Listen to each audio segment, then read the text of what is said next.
Pagkatapos nito, tumawid si Jesus sa lawa ng Galilea na tinatawag ding lawa ng Tiberias.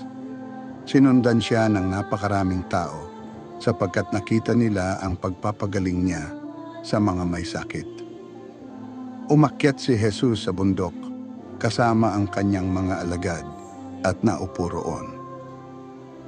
Noon ay malapit na ang Paskwa ng mga Hudyo. Tumanaw si Jesus at nang makita niyang dumarating ang napakaraming tao, tinanong niya si Felipe, "Saan kaya tayo makakabili ng tinapay upang makakain ng mga taong ito?" Sinabi niya iyon upang subukin si Felipe sapagkat alam na niya ang kanyang gagawin. Sumagot naman si Felipe, "Kahit na po halagang 200 salaping pilak ng tinapay, ay di sasapat para makakain sila ng tigkakaunti." Sinabi ni Andres na isa sa kanyang mga alagad at kapatid ni Simon Pedro, "Mayroon po ritong isang batang lalaki na may dalang 5 tinapay at 2 isda.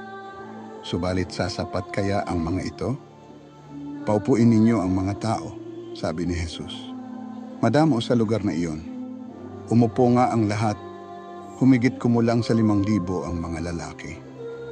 Kinuha ni Jesus ang tinapay at matapos magpasalamat sa Diyos, ay ipinamahagi iyon sa mga tao. Gayon din ang ginawa niya sa isda. Nakakain ang lahat at nabusog. Nang makakain na ang mga tao, sinabi ni Jesus sa mga alagad, "Ipunin ninyo ang lumabis ng di masayang." Ganoon nga ang ginawa nila at nakapuno sila ng 12 kaing. Nang makita ng mga tao ang himalang ginawa ni Jesus, sinabi nila, "Tunay na ito ang propetang paparito sa sanlibutan." Nahalata ni Jesus na lalapit ang mga tao at pipilitin siyang gawing hari, kaya't umalis siyang muli at mag-isang umakyat sa bundok.